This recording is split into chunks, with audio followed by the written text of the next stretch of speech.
Boa noite, de volta o Linha de 5. Fiquei um tempo um pouco ausente, mas dessa vez voltando de vez ao programa de futebol nessa quarentena ainda. A pandemia ainda existe, mas a gente ainda está aqui de quarentena aqui no Rio de Janeiro, onde a gente faz o Linha de 5. Eu estou aqui com meus companheiros, estou aqui com o Lucas Leal, Felipe Hoffmann, Rafael Fernandes. E a gente vai falar agora, a gente vai falar no programa, na verdade, sobre o Flamengo, né? O Flamengo está com uma série de desfalques para o jogo de domingo contra o Palmeiras. Essa onda, esse surto de Covid que teve no time. Então a gente vai falar muito sobre isso aqui. Vamos falar também do Fluminense, né? O Fluminense tem uma situação delicadíssima, acabou de cair na Copa do Brasil. E além do campo esportivo, tem todas as dificuldades financeiras também que esse resultado pode trazer aí para a equipe das Laranjeiras. Léo, boa noite. Então, o Flamengo aí com uma série de garotos para jogar o jogo de domingo. Pedro, é uma situação complicada no Flamengo, né? Já vou falar uma boa noite para você, né? Mas a gente já estava falando antes, então, enfim, vamos embora. O Flamengo tá vindo com esse time mesmo, com todos os jogadores jovens, deve botar o sub-20 em campo, né? São 16 desfalques do Flamengo. Então, eu acho que esse jogo, cara, eu vi muita gente falando que o Palmeiras está correndo um risco gigantesco em topar jogar, porque vai jogar com jogadores do Flamengo que tiveram contato com os outros que estão infectados, então acaba colocando todo mundo em risco, né? E aí pode gerar uma reação em cadeia, porque do Palmeiras pode passar para os outros, e aí o campeonato pode se tornar um verdadeiro inferno, Pedro. Pois é, isso foi uma decisão que o STJD tomou. Agora há pouco, inclusive, confirmou a partida. E aí, Hoffmann, você acha que tem que ter jogo, não tem que ter jogo? Como é que você vê essa situação? Boa noite, Pedro. Boa noite, meus amigos. Olha só, eu acho que por uma questão de bom senso, o jogo não era para acontecer sob nenhuma hipótese. A gente já viu que foi claramente apressada a volta do futebol. O Flamengo teve um papel muito importante nisso. Estava toda hora colado com o Bolsonaro, pressionando a volta do público aos estádios, mesmo com 30%. E agora, assim, eu acho que depois desses últimos posicionamentos do Flamengo, o regulamento interessa de vez em quando para mim, às vezes não, é sempre pensando no interesse próprio, e o Palmeiras também com interesse próprio, não preocupado em expor os seus atletas ao risco do coronavírus e as famílias desses atletas, além de todos aqueles que trabalham no jogo, né? Porque tem gandula, comissão técnica, o departamento médico. O Palmeiras está querendo, provavelmente não, muito possivelmente, ele está se aproveitando de um Flamengo muito desfalcado e vai ter mais chances de ganhar, porque o elenco do Flamengo é superior ao do Palmeiras. Então, no final das contas, é todo mundo pensando só no seu e pouco preocupado com a pandemia em si e com os riscos que ela traz, né? Esse foi um ponto muito discutido. O Flamengo foi um dos clubes que voltou aí fez a força, né, para voltar ao futebol, para que, inclusive, o Campeonato Carioca foi o primeiro a voltar. O Flamengo foi o primeiro time a jogar, né, depois dessa volta, naquela vitória, ainda lá atrás contra o Bangu, 3-0, ainda era Jorge Jesus, enfim. E aí foi um desses times que pressionou para essa volta do futebol. E aí, Rafa, tem muita gente... eu queria até depois expor minha opinião sobre isso, mas queria ouvir você primeiro. Muita gente falando que agora o Flamengo tem que botar o rabo entre as pernas e jogar porque ele não tem esse direito de argumentar nada. Queria que como é que você vê isso? Queria que você falasse um pouco sobre esse assunto. Boa noite, Pedro. Eu acho que é tão coerente o Flamengo ter pedido para voltar rápido e agora está nessa questão toda, quanto a pessoa que critica o Flamengo, criticava o Flamengo pela volta, agora fala que o Flamengo tem que jogar mesmo. A realidade é que não tinha que ter jogo. Mas a diretoria do Flamengo é a maior culpada dessa situação toda. Voltou rápido, falou que o protocolo era certo, não aconteceu nada. Aí tem um surto dentro do time. E outra coisa, tem um jogo de Libertadores quarta-feira e o time só tem 34 inscritos para Libertadores. Poderia ter 50. Então, vamos pensar nesse cenário.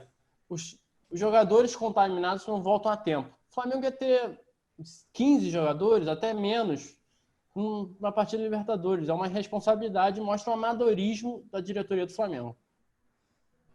Todo no elenco são 16 infectados, né? 16 jogadores infectados, fora todo o departamento de futebol do Flamengo, o próprio diretor de futebol, Marcos Braz. Então, assim, realmente... O nome também. O próprio treinador, exatamente, o próprio treinador, o Domenech Torren.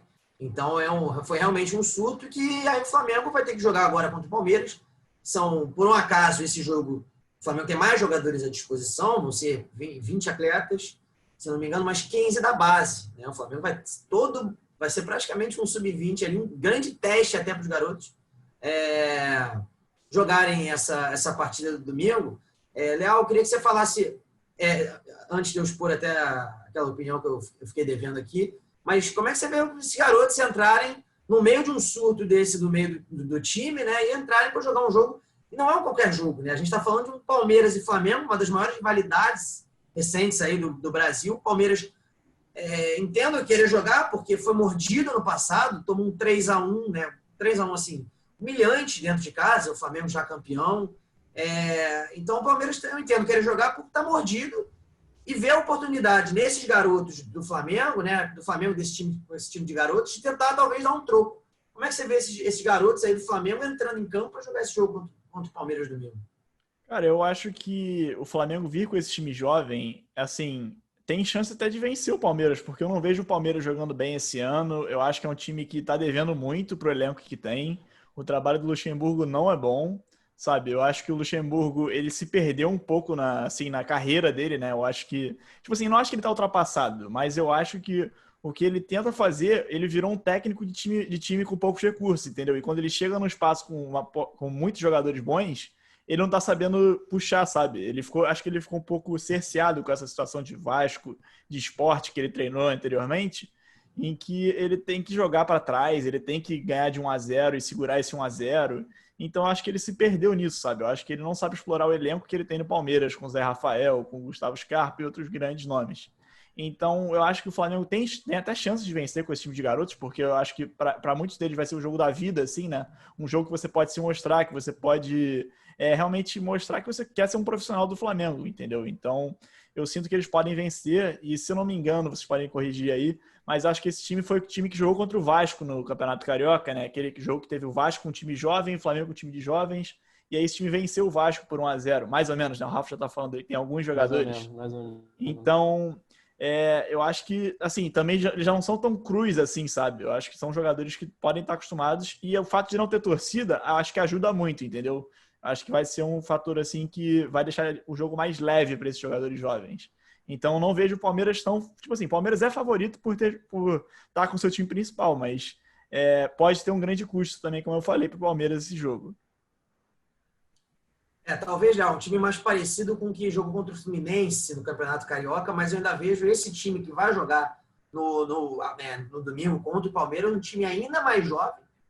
Por exemplo, o Flamengo não tem nenhum zagueiro. A zaga toda é formada por garotos. Tirando o João Lucas, que também é garoto, mas não foi formado da base do Flamengo, o time inteiro ali é da base. Você vai ter o César, o Ramon na lateral, o Natan e o Noga na zaga, e aí o João Lucas é o lateral direito. O João Lucas é o único não formado, mas o João Lucas tem 21, 22 anos, então muito, muito jovem também. E aí eu queria até expor aquela opinião que eu achei que o Rafa foi muito pontual, e aí eu queria que vocês falassem se concordam ou não concordam comigo.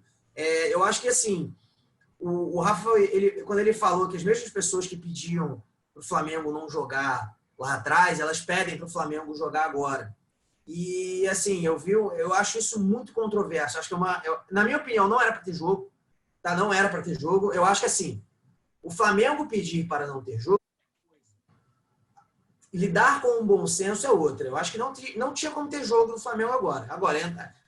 Eu acho que o Flamengo não tem esse direito de pedir. Isso é uma coisa. Porque a pessoa pela volta, não sei o quê, porque tem condição. Eu acho que também é um absurdo a gente falar que o Flamengo tem um time muito bom, tem um elenco muito bom, então tem que jogar. O Flamengo não tem que pagar porque tem um time muito bom. Entendeu? Não é porque ele trabalhou e para ter um elenco recheado de jogadores que ele tem que pagar por causa dos jogadores estarem infectados agora, que ele tem que pagar por isso, porque o time é muito bom, tem que jogar. Eu acho isso aí, para mim, é um absurdo. Então, assim, eu acho que ficou muito polêmico, que bateu muito era nessa questão de tem que ter jogo e o Flamengo está pedindo para jogar.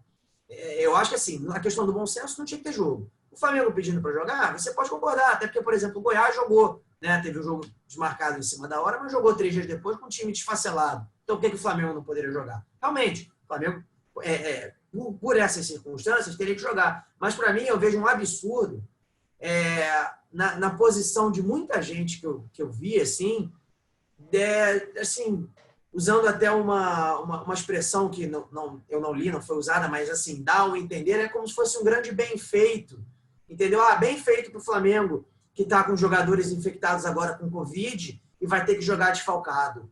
E assim, a gente não pode esquecer que o Covid é uma coisa séria, gente. Muita gente morreu por causa disso. Foram, assim, milhões de pessoas no mundo, mas quase 200 mil pessoas no Brasil morreram, e atleta, não atleta. E aí as pessoas dando um grande bem feito porque os jogadores do Flamengo pegaram Covid. E aí, nesse surto, né, foi uma grande quantidade de jogadores que pegaram Covid. E aí não podem jogar, mas que o Flamengo apressou. Ele é o responsável por isso.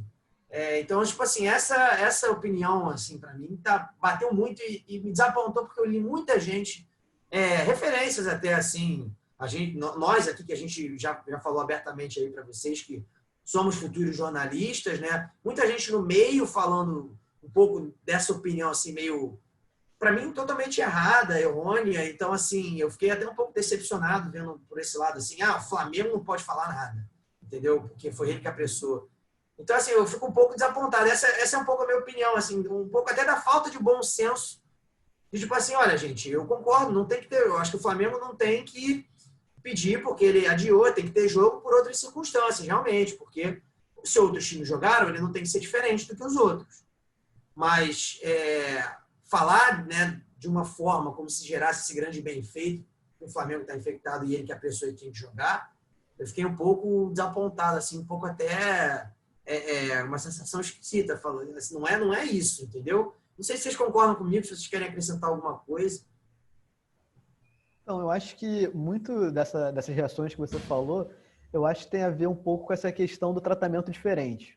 Porque o Goiás viveu uma situação muito parecida, só que não teve manifesto do Sindicato dos Atletas, não teve toda essa movimentação, toda essa repercussão que o Flamengo e o Palmeiras estão tendo. Então, acho que isso também acaba incomodando as pessoas, porque essa noção de tratamento diferente dá uma sensação de injustiça. Uhum. E como o Flamengo foi um dos times que foi mais apressado na questão de voltar, nessa questão de o protocolo é muito eficiente, etc. E agora já são mais de 20 jogadores que já pegaram coronavírus, porque ainda teve outros casos anteriores. Eu acho que as pessoas acabam tendo um pouco dessa, não é uma raiva, mas é um pouco dessa indignação por conta da cara de pau. Em momentos foi cara de pau da diretoria do Flamengo, em plena pandemia, em pleno pico de casos, almoço com o Bolsonaro, para discutir MP, para discutir volta dos jogos, sem máscara, sem nenhum protocolo de segurança. Isso incomoda. Ainda mais, como você falou, se tratando de uma coisa tão grave como o coronavírus. Em momentos, não só o Flamengo, mas muitos times assumiram os riscos e estavam um pouco se lixando. Essa volta do público aos estádios também é uma das coisas que as pessoas estão nem aí com a saúde das pessoas, com a saúde pública, porque você coloca muitas pessoas em risco direta e indiretamente. Não só os torcedores, mas aquelas pessoas que vão trabalhar nos jogos, o esquema de segurança, as pessoas que estão só no metrô. Imagina 30 mil pessoas indo de metrô pro Maracanã para ver o jogo. São 30 mil pessoas a mais num lugar fechado, com outras pessoas que estão só indo para casa, voltando do trabalho, esse tipo de coisa. Então, essa cara de pau da diretoria do Flamengo, eu acho que gera mais essas reações. E agora, por exemplo, tava muito essa questão de uma questão humanitária, questão de bom senso. Mas ainda assim, alguns dias atrás estava forçando para jogar contra o Barcelona de Guayaquil. É essa questão do posicionamento variar para como serve melhor a diretoria, como serve melhor o clube, que incomoda as pessoas. Acho que isso que gera essas opiniões, essa visão de muitas pessoas, entendeu? Alguém quer seguir? Pode completar aí, quem quiser completar. Eu posso completar. Eu acho que a diretoria do Flamengo errou, continua errando. Eu só acho que utilizar uma explicativa de a diretoria do Flamengo é ruim e errou na volta para justificar ter jogo é errado. A justificativa para ter jogo é que o Flamengo não é diferente de nenhum time. Goiás jogou. Os Goiás não jogou contra o São Paulo porque foi no mesmo dia, mas jogou 3 dias depois, jogou no outro fim de semana. Então o Flamengo pode jogar por isso. O Flamengo não é diferente que o Goiás. Vamos falar a verdade. Jogadores da base do Flamengo são novos, mas são jogadores bons, são seleção de base. O Noga é um bom zagueiro. O Natan também é uma promessa. E tirando isso, o meio-campo é Thiago Maia, Gerson, Arrascaeta, tem o Pedro. Então continua sendo um time mais forte que o time desfacelado do Goiás contra o Atlético Paranaense. Então, essa é a justificativa. O Flamengo não é diferente de nenhum time. Não é porque o Flamengo errou lá atrás que é a justificativa. A justificativa é essa. O Flamengo é igual a todos os outros 19 times da Série A. Não, inclusive isso que você falou foi uma coisa que aconteceu naquelas discussões de volta do estádio, do público aos estádios ou não. A discussão do presidente da CBF com o presidente da FES, com o representante do Flamengo, falando que ele usou uma frase, parafraseando aqui mais ou menos, de que um time não vai fazer no Campeonato refém, como foi o Flamengo no Campeonato Carioca, que gerou toda aquela confusão de volta, de movimentação, de corte de televisão, e provavelmente vai ser responsável pela extinção do Campeonato Carioca, se não completamente na forma que a gente conhece, porque a Globo já rescindiu o contrato de direitos com todos os grandes e a tendência é que mude bastante, né? Se não acabar. Aí já é muito tema, acho que é muita polêmica, acho que não ia caber num programa só se a gente começar a falar da torcida, até do Carioca mesmo, já rendeu tanto assunto, mas queria até passar a bola aqui para o Leal e passar até o assunto, porque o Fluminense jogou ontem, o Fluminense perdeu para o Atlético Goianiense, foi eliminado da Copa do Brasil, até tinha ganhado, tinha vantagem do jogo, poderia até empatar o jogo lá em Goiás, perdão, e que sairia classificado. Então, assim, já são 6 anos, Léo, sem o Fluminense eliminar um time da Série A na Copa do Brasil. Como é que esse cenário, qual esse impacto, né, que essa eliminação pode causar no elenco do Fluminense, no elenco e talvez principalmente no técnico, que o Odair já vem balançando há muito tempo. Aqui mesmo no Linha de 5 a gente já fez vários programas que o Odair vai cair, não vai cair, aí não caía. E aí, como é que se vê esse impacto dessa derrota aí para a sequência do Fluminense no ano? Olha, Pedro, eu acho que pode ter, acho que tem um lado positivo, que é o seguinte: agora o clube vai poder focar mais no Brasileirão, entendeu? Eu acho que tem esse lado assim de tipo, agora a gente vai poder pegar realmente a competição que vai dar mais dinheiro, que vai fazer com que a gente continue, pelo menos no cenário dos times principais do Brasil. Então, eu acho que o Fluminense tem que pensar desse jeito, né? Tem que enxergar o copo meio cheio e valorizar que está no Brasileirão. O lado negativo é como você falou, tipo, mostra que está sem força no cenário nacional, não consegue tirar times da Série A na Copa do Brasil. Eu vejo o Atlético Goianiense assim, muito menor em questão de camisa, comparando com o Fluminense, né? Então, assim, eu acho que o Fluminense tem que entrar sempre contra o Atlético Goianiense pensando em vencer, entendeu? Então, eu acho que foi até bastante vergonhoso, assim, perder da maneira como foi, porque perdeu de uma maneira assim, sabe? Teve o frango. Eu acho que o frango do Muriel foi o grande ponto, né? O frango do Muriel acabou fazendo com que eles tomassem o primeiro e aí foi gerando aquela reação em cadeia, né? Então foi muito, muito mérito também do Atlético em saber explorar essa deficiência do Fluminense, né? Saber explorar essas falhas. Então eu acho que o impacto dessa derrota é que, mais uma vez, afeta o Odair, né? Como você falou, mas eu acho também que não é inteligente o Fluminense mandar o Odair embora, porque vai gastar dinheiro com rescisão, né? E também tem que chegar outro técnico, todo aquele processo. Então, o impacto é que vai poder focar mais no Brasileirão. Acho que é esse o grande... Acho que é isso que o Fluminense tem que tirar desse jogo, né? Léo, achei que você foi até muito bonzinho, fez um papel aí do advogado do diabo aí, falando que tem lado positivo. Você consegue enxergar algum lado positivo nessa eliminação aí do Fluminense, mesmo que seja só focado no brasileiro? Então, eu acho que o Léo está um pouco otimista demais, como você mesmo disse, porque era uma receita importante. São mais de 2 milhões de reais para quem classifica para as oitavas de final. Isso é um dinheiro que faz muita diferença, especialmente no Fluminense, que convive com salários atrasados, que nem o Botafogo e o Vasco, apesar do Botafogo ter regularizado recentemente. O problema do Fluminense é que o problema não é só em campo, é administrativo, é financeiro. É tanta coisa errada que fica difícil botar tudo na culpa toda a culpa no Odair, né? Porque é o Mário Bittencourt, o presidente, discutindo com o Celso Barros, aí é uma gestão horrorosa que só contrata jogador antigo, e os jogadores da base que se destacam são vendidos, não tem reposição para pagar os salários, para pagar dívidas. É um buraco negro assim, que o Fluminense está se enfiando, que é complicado de ver uma luz no fim do túnel, porque não é só o resultado, é o que o Fluminense não apresenta. O Fluminense não tem ideias de jogo muito bem definidas, é um time que em vários momentos você não consegue saber o que esperar desse time. A gente já falou isso antes. E o Fluminense continua estagnado nisso. Aí, mas o Ganso entrou, como é que o Ganso vai decidir alguma coisa do Fluminense? O Ganso tinha muita técnica? Tinha, mas o Ganso não tem intensidade mais. O Ganso não é o jogador que que ele foi no Santos, que ele até foi no São Paulo. Ainda mais num time mais antigo, com muitos jogadores também mais velhos, tem Fred, tem Nenê. Fica complicado de ter tanto jogador antigo, tanto jogador sem essa intensidade, com essa condição física. E como a gente falou, a receita para o desastre geralmente é o seguinte: troca de treinador várias vezes, salários atrasados. Eu não lembro um time que trocou tantas vezes treinador, ficou tantas vezes com os salários em dia e conseguiu bons resultados. Não existe isso. Cometer os mesmos erros, essa questão do amadorismo, essa questão da falta de planejamento. É muito erro seguido e você botar a culpa só no Odair, ele tem culpa, claro, mas é uma visão muito pequena em relação ao grande, ao todo, né? Então é complicado. O Fluminense precisa de mudanças e mudanças estruturais e gerais, não só do comando do time. E um desses jogadores que o Leal chegou até a citar, que parecia até ser uma solução do Fluminense no ano passado, que é o Muriel. Ontem, Rafa, o jogo até me lembrou o jogo contra o Flamengo, porque, pelas falhas. Muriel no jogo contra o Flamengo, o Muriel dá 2 espalmadas para o meio da área, o Flamengo faz 2 gols quase praticamente idênticos, né?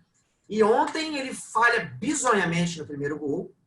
E no segundo gol, foi um replay também ali. Só que a diferença é que não foi lá num escanteio, numa bola aérea, foi num chute mesmo ali de primeira. Ele espalma uma bola para o meio da área, assim, de uma forma bizonha também, assim. E aí toma o gol. Você acha que o Muriel pode ser também mais uma preocupação para esse time já preocupante do Fluminense, como o Hoffman, como o Leal falaram? O Muriel é só, como você falou, é só mais uma das preocupações desse time inteiro do Fluminense. Depois do Evanilson, eu acho, como o Hoffman falou, a mudança é em todos os setores do Fluminense, tanto político, no time, na torcida. Eu acho que a torcida do Fluminense acabou se acostumando com a mediocridade quase. A torcida comemorando o empate contra o Flamengo no Carioca. Cara, vocês torcem pro Fluminense. Não era pro Fluminense vocês estarem comemorando empate. Entendeu? Eles transformaram o Muriel num ídolo naquele. Muroel. O Muriel sempre foi era um bom goleiro no Internacional uns 7 anos atrás. Tá em 2020. O Ganso estava no auge da carreira uns 10 anos atrás. O Fred não sei quantos anos. O Nenê também quase 40. Mas essa eliminação do Fluminense também mostra o estado do futebol carioca nos últimos anos. Se eu não me engano, o futebol carioca mal consegue, quando os times começam no início da Copa do Brasil, mal consegue chegar na quarta de final. Até o poderoso Flamengo foi eliminado na segunda fase em 2016 pelo Fortaleza. Muita gente esquece disso. Então, o Fluminense, eu acho que é o maior exemplo agora do futebol carioca, porque o Botafogo e o Vasco conseguem jogar melhor. O Fluminense, o Leal foi muito bonzinho com o Fluminense. O Fluminense pode focar no brasileiro. O que o Fluminense vai fazer no brasileiro, gente? Olha, não, tem que salvar pra minha pele. Foi nesse sentido que eu falei, assim, tipo, porque é aquela coisa, pegar o que tem, sabe? Entendeu? Tipo, você tirou 0 numa prova, você tem que virar a cabeça e pensar na próxima, entendeu? Não ficar pensando na eliminação, é aquela coisa de virar a chave, entendeu? Mas nessa questão que você falou, também entra o que o Rafa falou da torcida tá acostumada com a mediocridade. Acho que também tem uma questão de revolta, porque o Fluminense foi eliminado pelo União La Calera no início da Sul-Americana, já está fora das 2 competições que ele podia dar alguma alegria para o torcedor, porque a realidade do Fluminense no Campeonato Brasileiro é muito modesta. E os 2 campeonatos que você tinha alguma chance de ir um pouco mais além, você é eliminado da forma como foi. Então é muita revolta, é muito difícil. É um cenário que, até pegando esse cenário do futebol carioca, a gente vê, né? O Vasco, tirando o Flamengo, mas falando ali do Botafogo, do Fluminense e do Vasco, o Vasco é o único que está numa outra competição, que ele está ainda na Copa Sul-Americana. Foi um dos poucos brasileiros que estaram na Copa Sul-Americana. Passou com muita dificuldade até pela primeira fase. Petroleiro, se eu não me engano, o time que o Vasco passou, não lembro, já tem tanto tempo que eu não me recordo. Mas passou, eu lembro que o gol da classificação até foi um gol esquisito do Cano, né? Foi um gol impedido. Foi um gol impedido do Cano, não tinha VAR. Não tinha VAR, o Vasco se aproveitou disso. Então, assim, uma situação muito complicada. O Fluminense, como vocês falaram, já eliminado, o Botafogo que acabou eliminando o Vasco, né? Então, para piorar a situação do campeonato do futebol carioca, um carioca ia ter que eliminar o outro da Copa do Brasil, e aí foi o Vasco que foi eliminado, o Botafogo passou, então realmente é uma situação complicada aí. E o Flamengo agora, com toda essa dificuldade aí, tem uma classificação bem encaminhada na Libertadores, mas o grupo deu uma embolada. Então, até o próprio Flamengo, aí, quarta-feira, vai ter quase uma final para jogar, e a gente vai ver qual vai ser a condição do time que vai chegar para jogar esse jogo de quarta-feira. Os jogadores que vão jogar domingo, você vai ter que conseguir botar até mais gente em campo. Mas vai ser uma final. E essa final que o Flamengo vai jogar contra o Del Valle, a gente vai repercutir até para saber como foi o time que veio ao campo. A gente vai falar muito disso ainda no Linha de 5 da semana que vem. Então, a gente vai ficando por aqui. Quero agradecer a você que ficou aqui até o final assistindo a gente. Quero agradecer ao Leal, ao Hoffman, ao Rafa, por mais uma vez estarem aqui comigo. E é isso. Se você gostou, se inscreva no canal, curta o vídeo, compartilhe e um bom fim de semana. E aí fica a expectativa para essa rodada do fim de semana e tudo que envolve as polêmicas, né, do futebol brasileiro. Aquele abraço, um bom fim de semana.